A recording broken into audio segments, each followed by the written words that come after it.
മുരിങ്ങയ്ക്ക വെച്ചിട്ടൊരു സൂപ്പാണ് ഉണ്ടാക്കുന്നത്. അതിനൊരു കുക്കറിലേക്ക് 1/2 സ്പൂൺ ബട്ടർ ഇട്ട് കൊടുക്കുക.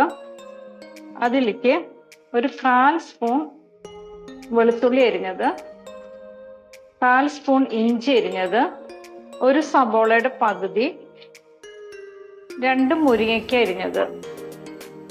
ഇതൊന്ന് വഴറ്റിയെടുക്കണം. ഒരു 5 മിനിറ്റ് വഴറ്റിയാൽ മതി. ഇപ്പം എല്ലാം വഴന്ന് വന്നിട്ടുണ്ട്. ഇനി ഇതിലേക്ക് 1 കപ്പ് വെള്ളം ഒഴിച്ചു കൊടുക്കാം.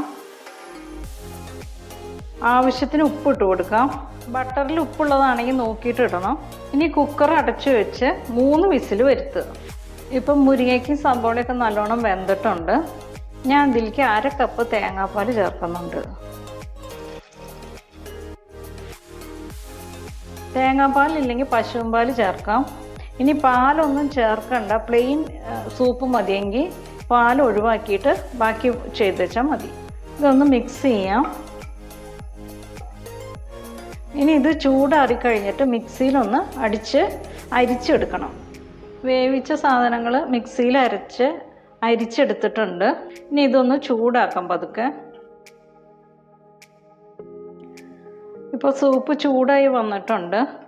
ഇനി ഇതിലേക്ക് 1/4 സ്പൂൺ ജീരകം പൊടിച്ചത്, 1/2 സ്പൂൺ കുരുമുളക്.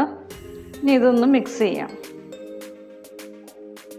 ഇത് തിളയ്ക്കേണ്ട ആവശ്യമില്ല. ഇപ്പോൾ സൂപ്പ് റെഡി ആയിട്ടുണ്ട്.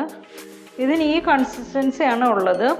ഇതിൽ കുറുകിയിരിക്കണമെങ്കിൽ പാലിലോ അല്ലെങ്കിൽ വെള്ളത്തിലോ കുറച്ച് കോൺഫ്ലവർ കലക്കി ഒഴിച്ച് ചൂടാക്കി എടുത്താൽ മതി. ഇപ്പോൾ സൂപ്പ് റെഡി ആയിട്ടുണ്ട്. അപ്പോൾ നല്ല ഹെൽത്തി ആയിട്ടുള്ള സൂപ്പ് റെഡി ആയിട്ടുണ്ട്. ഈ മഴക്കാലത്തൊക്കെ ഉണ്ടാക്കി കഴിക്കാൻ നല്ലതാണ്.